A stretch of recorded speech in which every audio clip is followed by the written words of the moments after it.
Bunyi je jahat tu. Masalah leher dia akan ganggu belikat lah. Perempuan belikat, rasa tak selesa, dia akan tangkap bau. Itu simptom-simptom yang bagi saraf-saraf terhimpit lah. Akan kacau sini ataupun sini dan kawasan belikat. Okay, ni kita nak adjust sikit lah belakang.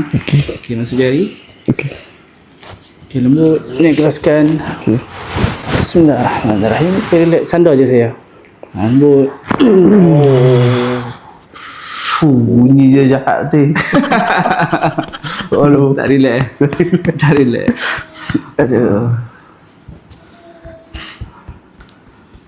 Ini untuk body adjustment, half body adjustment untuk masalah belikat, masalah leher. Okey, kat sini kita nak beritahu, rawatan kita akan buat body adjustment, urutan dan bekam untuk masalah spesialis macam ni lah. Yang ada masalah leher atau pinggang, kita akan buat 3 rawatan.